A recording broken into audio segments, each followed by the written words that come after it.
श्री कृष्ण जन्माष्टमी की विश्व की सभी माताओं को हार्दिक शुभकामनाएं। दुनिया में केवल माँ ही एक ऐसा शब्द है जो भगवान को भी जन्म दे सकता है। जय श्री कृष्णा। हमारे YouTube चैनल सफल जीवन में आप सभी का अभिनंदन। आपके जीवन की हर समस्या का हल श्रीमद् भगवद गीता में छुपा हुआ है।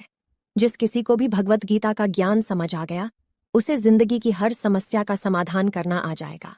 वो अपनी हर मंजिल को सरलता से हासिल कर सकेगा। वैसे तो भगवद गीता का ज्ञान बड़े ज्ञानी महान ऋषि मुनि भी नहीं समझ पाए और ना ही समझा पाए। मैं अज्ञानी आपको क्या ज्ञान दे पाऊंगी? फिर भी मैं माँ हूँ और माँ का दिया हुआ ज्ञान सभी बच्चों के जीवन को सहज और सफल बनाने का मूल मंत्र है। ऐसा भगवान श्री कृष्ण ने भगवद गीता में भी कहा है। इसीलिए इस माँ ने आप सभी बच्चों के जीवन को सफल और सभी तरह की समस्याओं रहित बनाने के लिए श्रीमद् भगवद गीता में से चुन चुन के जीवन उपयोगी ज्ञान आप सभी को समझाने का प्रयास कर रही हूँ। आशा करती हूँ कि आप सभी इस माँ के प्रयासों को जरूर सार्थक करेंगे।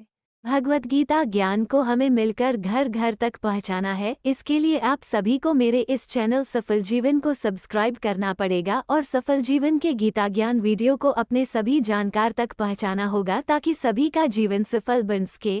यही इस माँ के प्रति आप सभी की आस्था का प्रमाण होगा। केवल 5 मिनट रोजाना यदि जीवन को है सफल बनाना। आइए आज का गीता ज्ञान शुरू करें।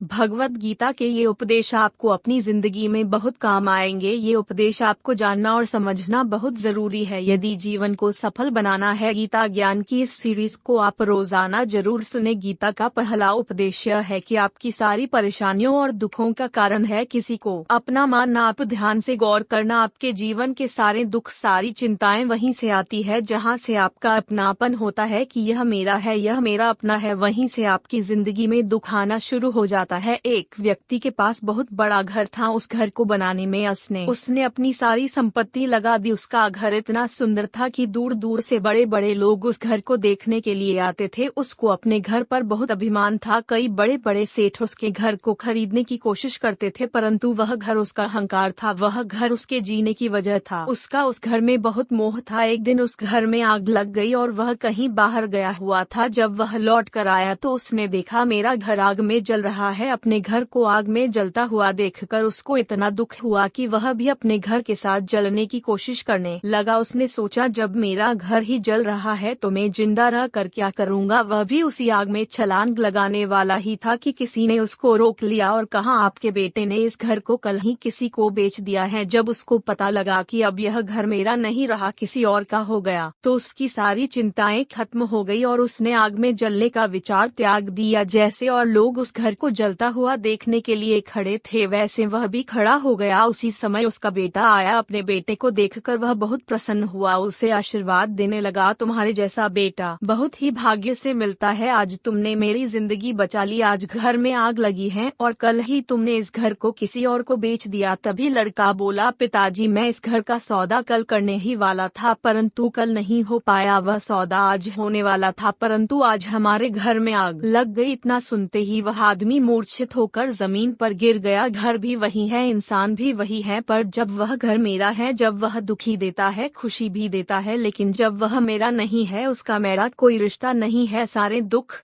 परेशानियां अपने आप ही समाप्त हो जाती हैं। जिंदगी में जब हम किसी जगह हो, किसी इंसान को, किसी काम को, किसी रिश्ते को हम अपना मान लेते हैं, मेरा मान लेते हैं, वहीं से सारे दुखों की शुरुआत होती है, वहीं से हर तकलीफ की शुरुआत होती है। श्रीमद् भगवद गीता का पहला उद्देश्य यही है कि आप जैसे ही किसी को अपने जीने की वजह मान लेते हैं, इसके बिना तो हम ही हैं, जी ही नहीं सकता। वह चीज, वह इंसान, वह काम आपको बहुत दुख देता है। गीता में श्री कृष्ण ने अर्जुन को समझाया किसी के प्रति भी मोह इतना ही रखो कि वह हमारे जीवन के दुख का कारण कभी नहीं बन सके। जय श्री कृष्णा।